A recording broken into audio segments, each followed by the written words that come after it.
Godzilla vs. Kong continues to absolutely smash the box office, and it is very exciting to see as things continue to start to open up once again after the government shutdowns and everything else, and that is a good thing. And it seems like a lot of people are at that point where they're starting to be willing to go back out in public and go see movies and everything else, which is awesome to see, especially for theaters that are, struggling to keep open and everything else. We need to continue to support these theaters if we want them to stay open. But Godzilla vs. Kong is continuing to absolutely dominate the box office, and I love seeing it. I absolutely love seeing it. It continues to be a sign of life, and the fact that people are so sick and tired of woke nonsense in their movies, because yes, there was a little bit of woke cringiness that was going on in Godzilla vs. Kong, but overall there wasn't a whole lot, at least comparably, when it's compared to a lot of these films that are coming from Hollywood these days. So that is really cool to see. But Godzilla vs. Kong fires up 70 million, easily top grossing pick to date at domestic box office during pandemic. So it's just had another very successful weekend. Godzilla vs. Kong had a better than expected Sunday of 3.8 million, off 38% from Saturday. That was yesterday, or Sunday was yesterday, which puts the legendary title's second weekend at 13 million, 56% for a running total of 70 million. So that's really awesome to see.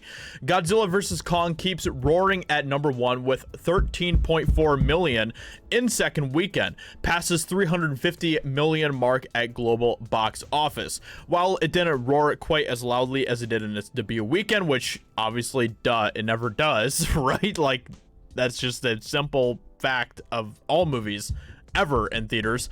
Warner Brothers' big budget clash of the titans, Godzilla vs. Kong, continued to rule the box office in its sophomore frame, adding 13.4 million at the domestic box office.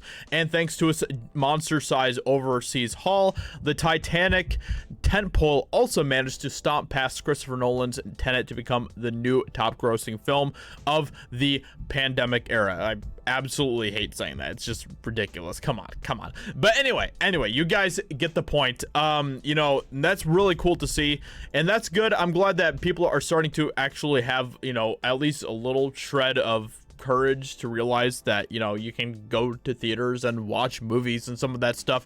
That is pretty cool to see. And like I did a review on this movie. I enjoyed this movie for what it was. It wasn't like a masterpiece by any means. It wasn't even close, and it wasn't even close to being a perfect film, not even a great film, I would say.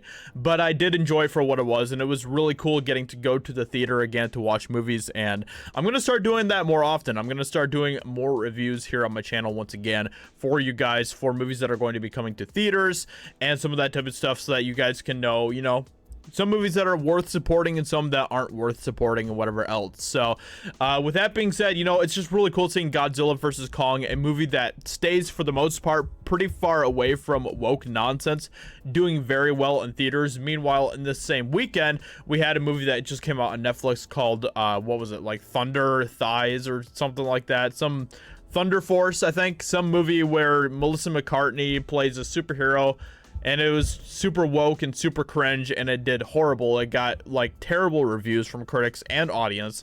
Meanwhile, Godzilla vs. Kong is doing pretty well, and it's just a fun movie. It's just a good time.